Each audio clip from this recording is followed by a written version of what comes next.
Welcome back to the Joe Schmo Show. I know it's been a while.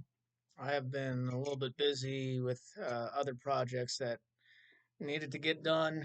Um, Not really going to talk about personal situations, stuff like that. It's not why you're here anyway. If you were looking for a personal podcast, you wouldn't be looking at this. Anyway, so obviously there's a bunch of news stories that popped up of the last, when was the last time I did a podcast? 6 months ago? Anyway, we're going to focus on a couple of more current ones. I'm going to stick to mainly the big stories about Venezuela and Iran at this point. I'm going to deal with the more domestic political issues like the Minnesota fraud scandal in a later one. I'm going to keep this relatively short. I would rather have 20 to 30-minute podcasts rather than go on for 3 hours.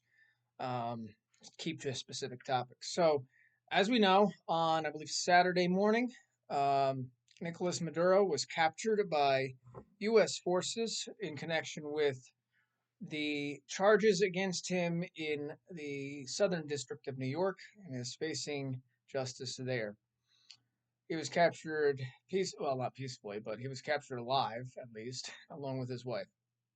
Um, Over the last several months, the United States has been building up military assets in the Caribbean, directed and directed, obviously, military force against drug boats uh, in the Eastern Pacific and Caribbean seas, um, as an effort to interdict drugs to slow the flow of drugs into the United States. Now, the interesting thing, one of the things I think is interesting is that yes, we've taken out like 30 or so drug boats, but that doesn't mean that's all of them, right? So we're slowing the uh, amount of drugs that are flowing in, particularly cocaine. That's really what comes out of Venezuela.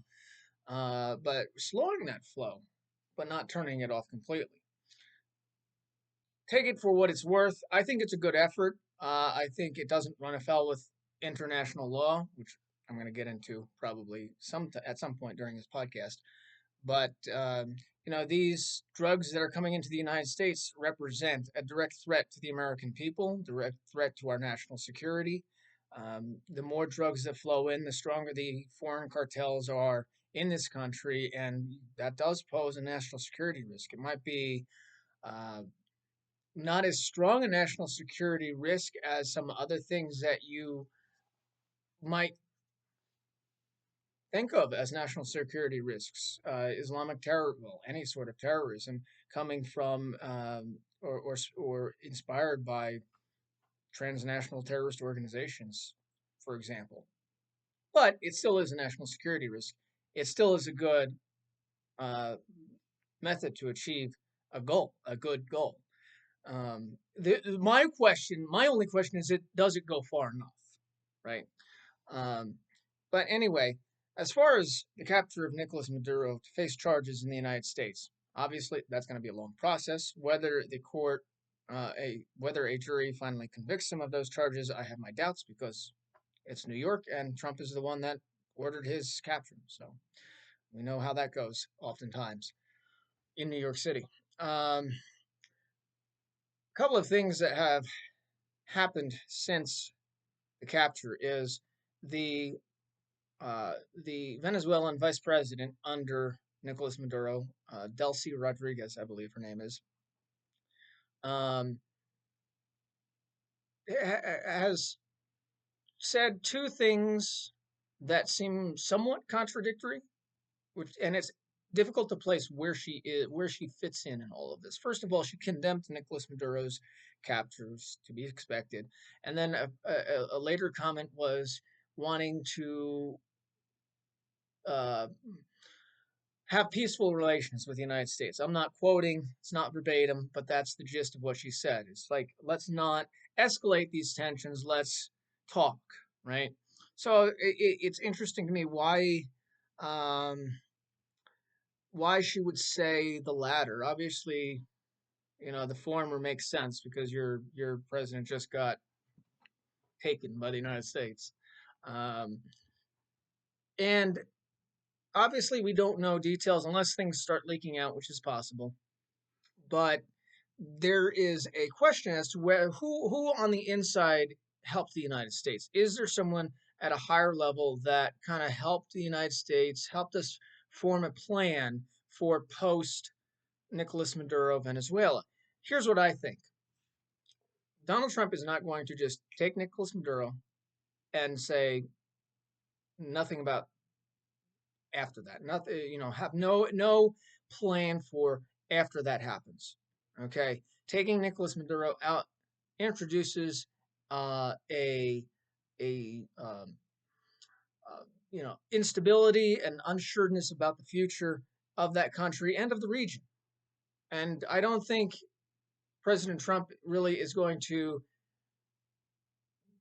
take a brash action like that without having a plan for the future. Whether it works out or not, who knows? So the question is, who is in Venezuela working with the United States? Some have speculated that it's Delcy Rodriguez or her brother, who is the head of the National Assembly in Venezuela. Oh, that's nice. But in any case, whether or not someone is going to work with the United States, because what it appears is that we're not pushing for, I forget her name, the opposition leader in Venezuela, who I believe is actually um, in exile in the United States, maybe Florida, at the moment. I might be wrong about that. If I am, please let me know. I will come back to that at some point to correct it if I am wrong. But in any case, with the opposition leader not really getting the support of the United States, of President Trump, it looks like President Trump is going to put pressure, diplomatic pressure, and a threat of force, future force, on the Venezuelan, what's left of the Venezuelan regime. Now, mind you, what's left is quite a lot. Okay, we only took out the head of state, right? We didn't do anything else really to destabilize the regime, to change, to cause an overthrow of the regime, to cause any sort of change. But that diplomatic pressure, and that might be a calculation on the part of the Trump administration, is to leave that apparatus in place, and by taking Maduro, maybe making it more pliable to U.S. demands. And in the future, the ultimate goal is to have Venezuela a free country. The ultimate goal clearly is to have Venezuela having free and and legitimate elections, something that just hasn't happened for the last really 20 years, if not more than that. So what I'm looking at, I'm interested to see if the Venezuelan people who are opposed to Maduro that still remain in Venezuela um, start having demonstrations or protests against the existing regime there. We'll see if that happens. Um, I won't really give a prediction on whether I actually think that will happen, but it's something I'm looking at to gauge the future of, the direction that country is going internally. Externally, Trump is going to put pressure on the Venezuelan regime. He's going to put it in rhetoric, through official actions, whether it's the State Department or the DEA, is involved as well, because it's largely motivated by this drug trade. Now, some of you, and I want to appeal to everyone, not just one particular side or the other, right? Some of you think it's about oil. Now, Trump, I don't know if I've made this clear in previous podcasts. One of my problems with President Trump is the way he speaks. Okay. It's how he says what he says. Sometimes it's a way to get a message across to people that just don't want to hear the political mumbo jumbo, the carefully tailored talking points. And sometimes it's just not a not a great way to convey a message.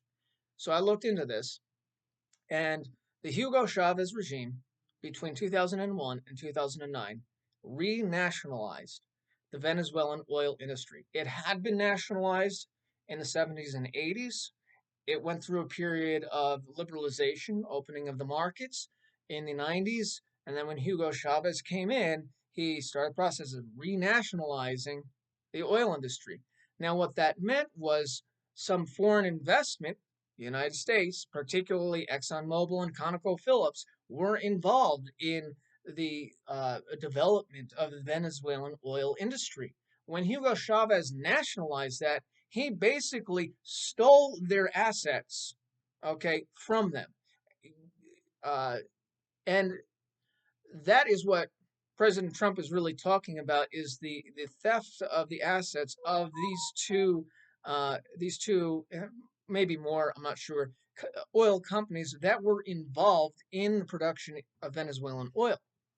Now, it seems to me through some research that Venezuela really does require some foreign investment uh, um, to actually uh, have an oil industry to have it function, right? The United States provided that in the form of these two and probably more corporations that were developing that oil industry. What has happened since nationalization is that oil industry has collapsed, and that is a major source of revenue for the Venezuelan government. And as such, excuse me, I got to turn my sorry about that. I got to turn my sound off. Cut that out maybe, but I probably won't. But anyway, so because those assets were pretty much stolen, and this is not just the United States saying this, mind you, for those that are actually care about international law, the World Bank's um, one of the subsidiaries of the World Bank. I don't remember what that. I can actually. I think I have it pulled up here. Give me 1 second. I would quote one of my favorite podcast and radio hosts right now, but I don't want to get into trouble with copyright violations. So, the World Bank's International Center for Settlement and Investment Disputes, ICSID. This is part of the World Bank. Okay, something that people that really care about international law probably respect more, not more than just, in this case, a U.S. court awarding damages. They awarded $8.9 billion in 2009 to ConocoPhillips. Oh, I'm sorry, 2019. My bad, 2019. What? Okay. Anyway, so this is not just Trump shooting off his mouth saying something that doesn't exist or exaggerating. In fact, he may for once not be exaggerating, because beyond the ICSID uh, awarding of damages, the International Chamber of Commerce also awarded damages to ExxonMobil and ConocoPhillips for $3 billion. So you're actually looking at um, almost $11.7 billion, almost $12 billion. Trump is citing $11 billion, and this was 6 or 7 years ago as well, which means that value is actually, because you know how the value of dollar continues to go down, that number is actually higher, right, than just $12 billion. And Trump is saying $11 billion. Okay, well, if he wants only $11 billion, then that's a deal for them, because they're to be compensated more than that anyway. So the point is, you know, a lot of the rhetoric that's out there is going to take Trump's rhetoric and spin it a little bit, ignore the context. These oil companies are legitimately harmed and have already been awarded damages, which Venezuela has not paid. Okay, Venezuela has not paid them. So to that extent, Trump is right. It's not really about oil. But here's another thing. This is why the focus on oil is actually a good thing. The oil economy is what is going to rebuild Venezuela. And what the United States wants is a stable, free Venezuela that does not help our adversaries in Iran, in China, in Russia. And I'm sure everyone can really agree that Russia shouldn't be supported by any stretch of the imagination right now because of what they're doing in Ukraine. So how is that? How is it a bad thing to help promote a stable, secure Venezuela through the oil industry, through uh, rebuilding its oil infrastructure, and such that they're not tied to adversary countries and aiding them. Now, here one of the things is China gets a lot of their oil from Venezuela at a discounted price. Now, assuming and this is an assumption, it's a relatively big assumption because a lot still has to happen in Venezuela for things to actually work out the way that a lot of us would like to see them work out. There's no real regime change yet. There's no elections on the docket that one could imagine would be actually secure and legitimate. That it remains to be seen. But anyway, as it pertains to China, if Venezuela's oil goes onto the market for the market value, because it's under sanction right now, so China is basically getting it under the table for discounted price. Now China has to pay more.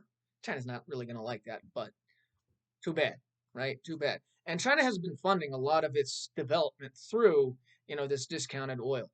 Um, so it'll be interesting to see what impact that has on China. Of course, China, Iran, Russia all, condemned us taking Maduro. The irony is, as someone pointed out, and I agree, the irony of Russia condemning U.S. action while they're engaged in an illegal war in Ukraine for territory and the numerous attempts of assassination against Zelensky that have been proven.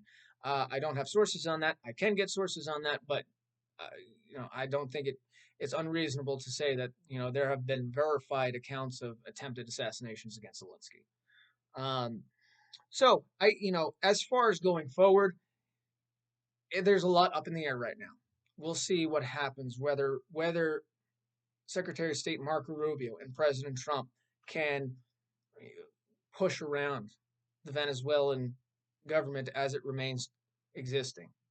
We'll see if there are more uh, protests against the current regime in Venezuela, wanting that change, seeing um, seeing a chance for the United States to really support a pro democracy movement in Venezuela.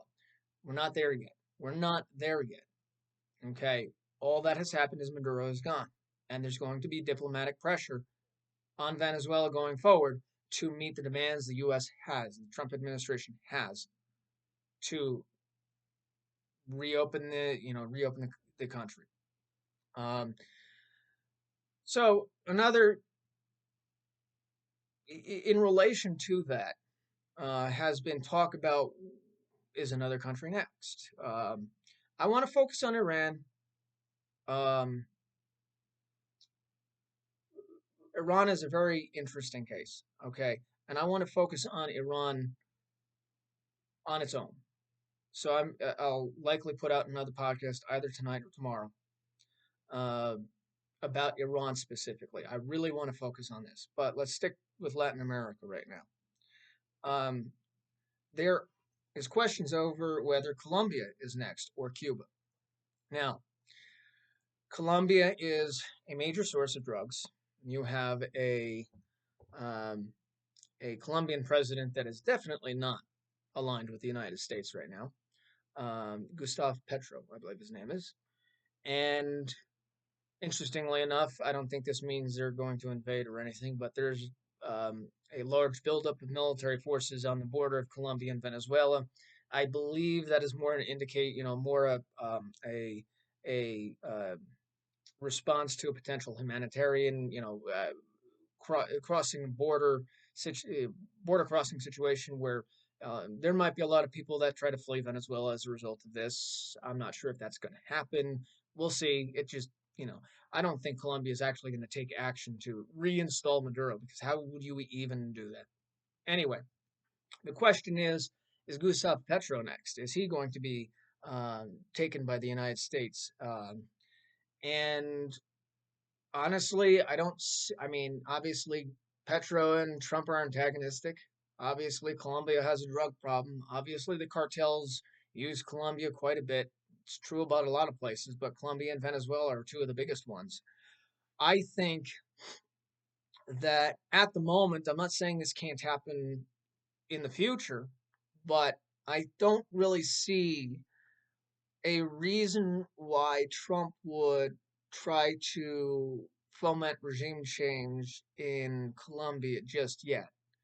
Um, Venezuela has been a thorn inside of the United States for quite a while, and that's one of the reasons why uh, we took this action against Maduro.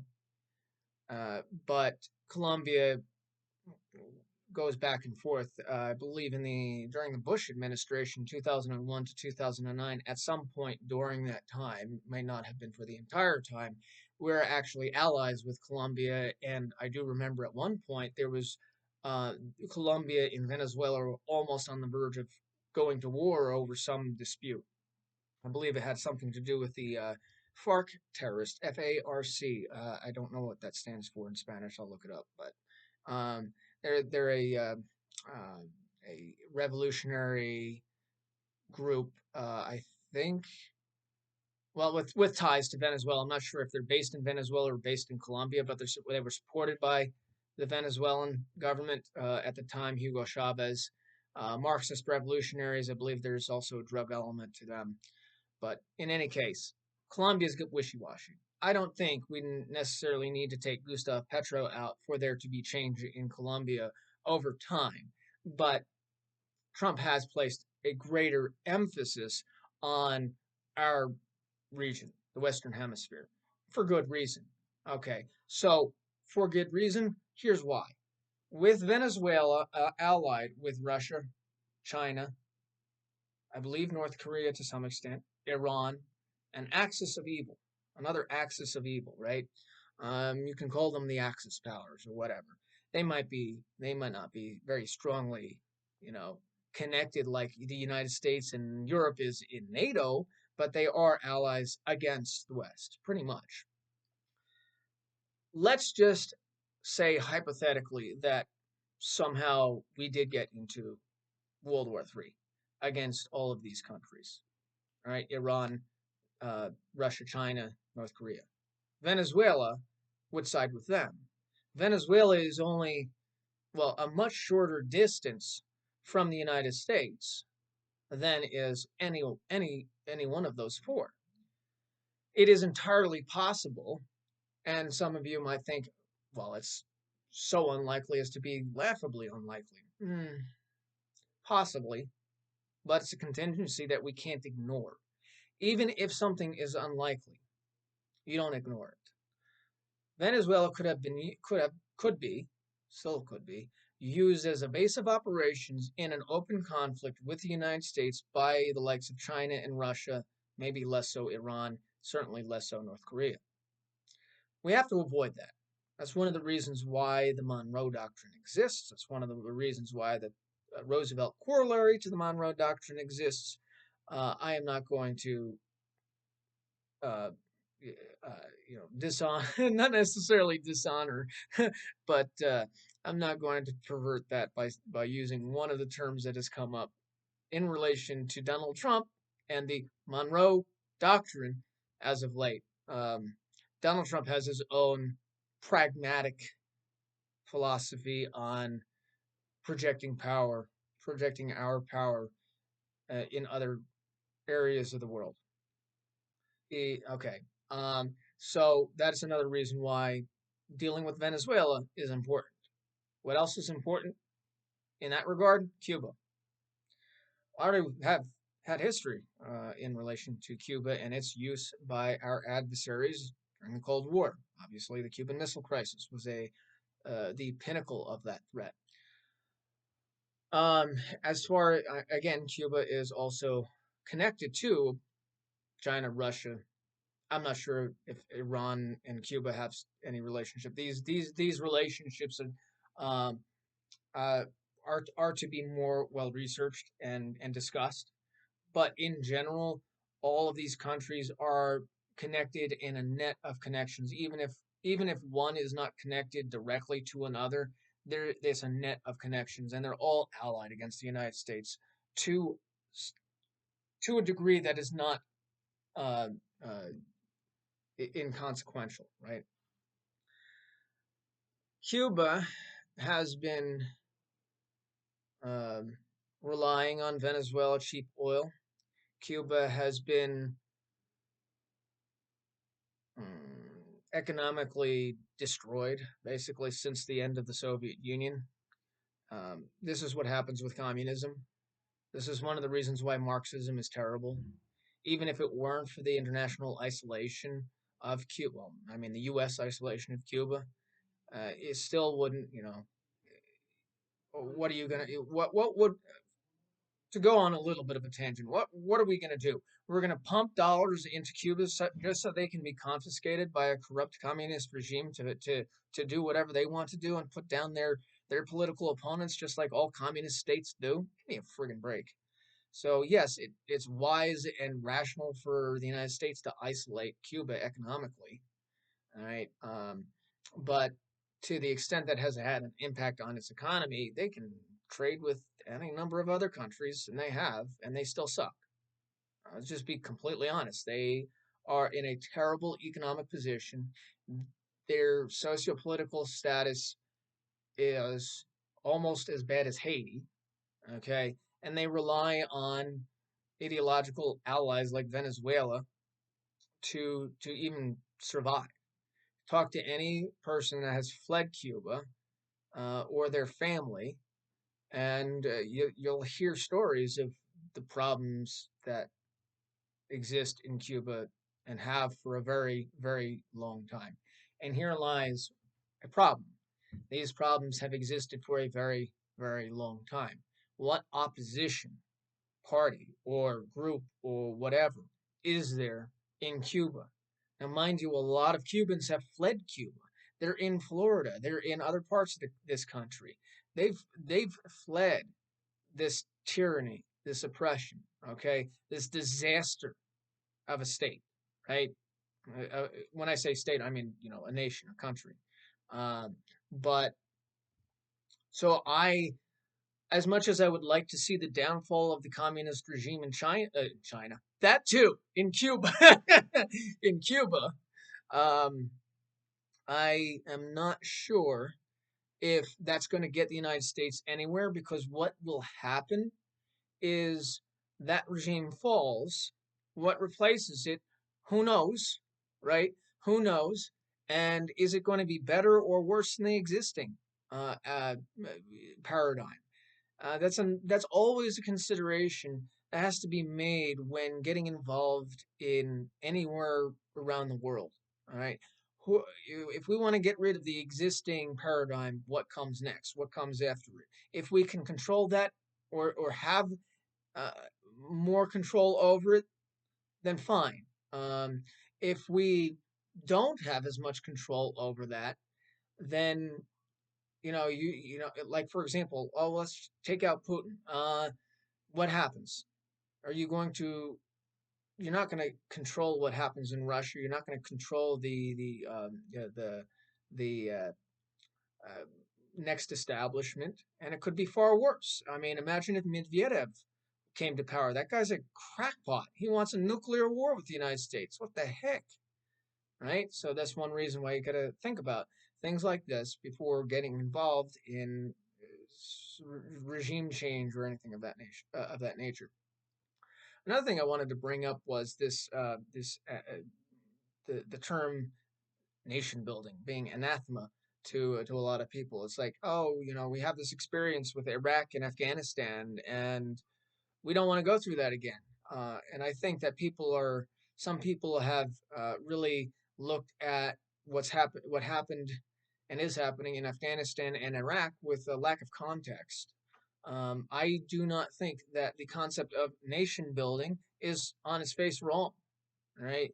The United States can have good influences in all over the world. I mean, two case studies after World War II. Look at Europe. I mean, for all its problems now, but we helped rebuild Europe after World War II. And look at Japan.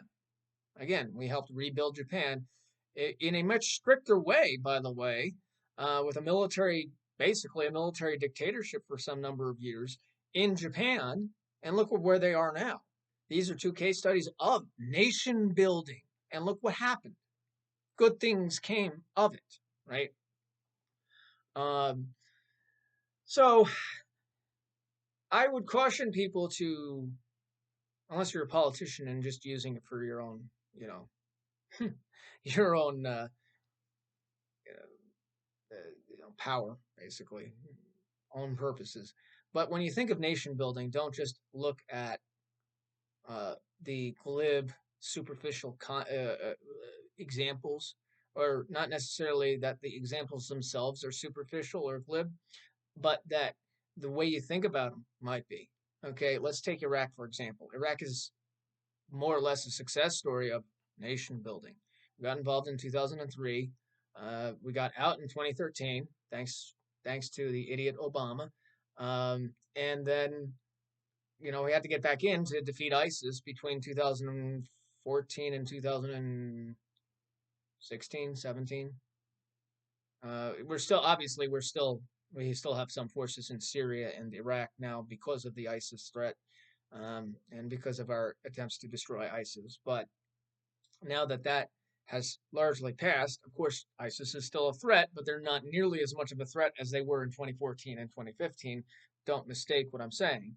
Um, but they're more of a threat on par with the nature of the threat coming from Al Qaeda or any non national terrorist organization. Um, uh, so, Iraq has its issues. It remains a democracy, though. They have their issues with Iranian influence and Shia militias, but it is a fragile, I would say fragile but stable. If not for the Iranian influence, it would be more stable. Okay.